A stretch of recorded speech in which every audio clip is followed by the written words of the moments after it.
Parfois, on va bien loin pour vivre des belles aventures. Pourtant, à quelques kilomètres de la belle ville de Québec, il y a une activité une fois par année qui réunit 600 personnes. Ça s'appelle le Sentier de la Bouette. Si vous aimez vivre des belles expériences, si vous aimez sentir le vent sur votre peau, si vous aimez les grands espaces, partager des beaux moments festifs avec les amis ou avec la famille, c'est vraiment une activité pour vous.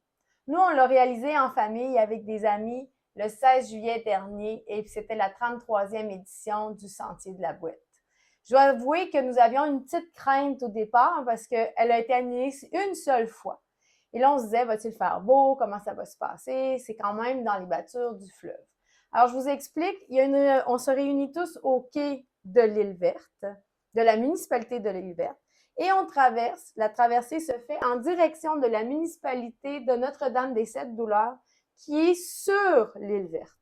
Nous avons profité d'une magnifique journée et je vais vous laisser avec les belles images que Jean-Vincent a tournées pour nous cette journée-là. Profitez-en.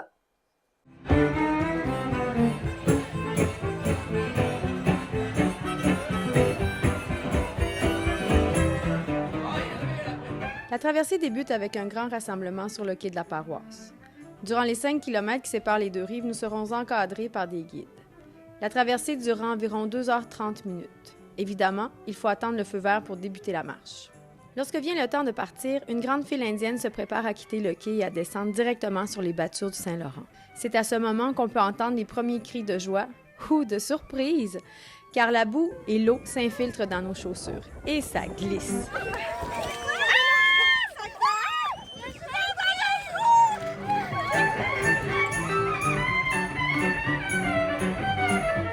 Ainsi, il faut attacher les chaussures solidement si on ne veut pas se retrouver déchaussé pour le reste de la journée.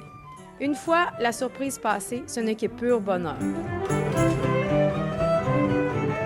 À mi-chemin, entre la rive et l'île Ronde, la boue laissera la place à des lames d'eau qui peuvent atteindre les genoux et parfois même la mi-cuisse.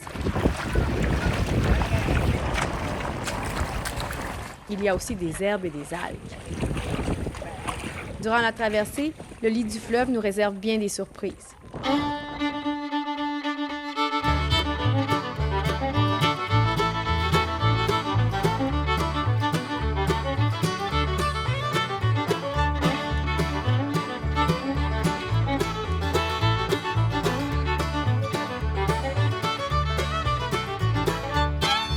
Je dois avouer que la petite pause collation sur la minuscule île Ronde est grandement appréciée. Les guides, très professionnels, ne nous laissent pas trop le temps de nous prélasser. La marée remonte et tout le monde doit être arrivé de l'autre côté à temps.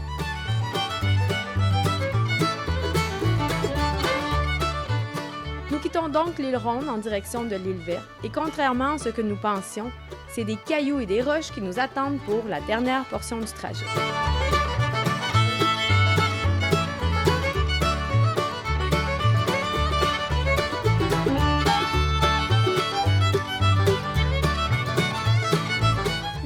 La traversée de la Bouette avec la bouette.